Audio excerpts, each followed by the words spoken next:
I move on, and to provide that the money dues shall be the charge on the assets of the employer and shall be paid on priority basis. In case of insolvency or bankruptcy of a company, right? If any contribution is due by the employer to the provident fund, I think then priority should be given to that. So that should be settled first. Only then they have to go for other dues. That is the idea again. Then the employers, if the employers have failed to register an employee with ESI, right, who is ought to have been registered, right? Or even if the person is registered, but if the employer fails to pay the contributions in respect of that employee, still that employee to receive the benefits, right? So the ESI corporation again will have the rights. They can extend the benefits to the employee concerned, but whatever cost incurred to extend those benefits, that can be recovered from the employer concerned, right? They have very specifically mentioned as the capitalized cost maybe incurred by the ESI corporation in extending those benefits, that can be recovered from the employer concerned.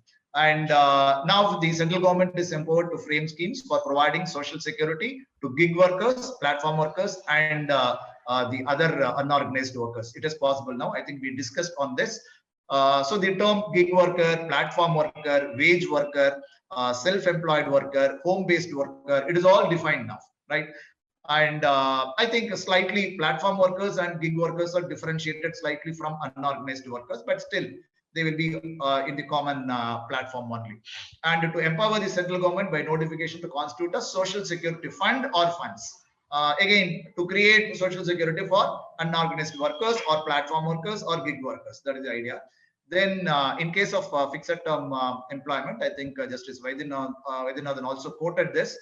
So in case of fixed term employees, yes, they will be treated on par with the regular employees, and all the benefits which are available for the regular employees, permanent employees, are to be extended to this class of employees also, but of course on a prorated basis, right? So if the fixed term employee has say served for 4 years, right, then again they will be entitled for the gratuity payment, but the calculation will be made proportionately for 4 years. That is possible, right? But still the qualifying service continues to be 5 years in case of regular employees. And to provide for maternity benefit, yes, maternity benefit act is also getting subsumed in to this particular code on social security. Similarly, employees compensation, to provide for compensation to the employees in case of accidents or commutation from residence to the place of work, or maybe vice versa. So the compensation is possible now. That is treated as employment injury, right? And for living and collecting cess for the purposes of building and other construction workers, yes, the provision is there. And more importantly, again, the limitation period is fixed as 5 years.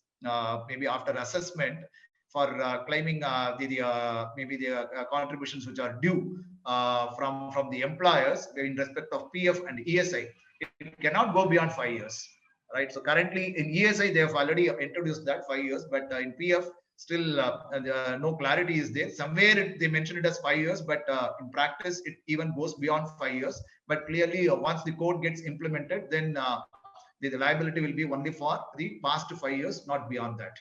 And of course, to expand the sources of the fund for I think various schemes, maybe the fund can include for whatever is given through the corporate social responsibility, that is also included, or any other source that can also be included for raising the funds for extending for framing the schemes and for extending the social security benefits to unorganized workers.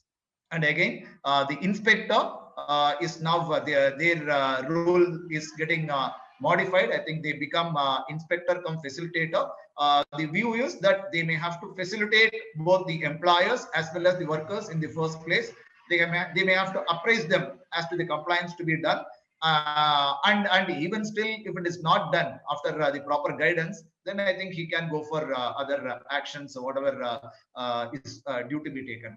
The idea again is, under the code, they are planning for coming up with single return, right? It can be again prepared and submitted electronically or otherwise, but the idea is again to reduce the number of transaction activities they are planning to have one common return under the code.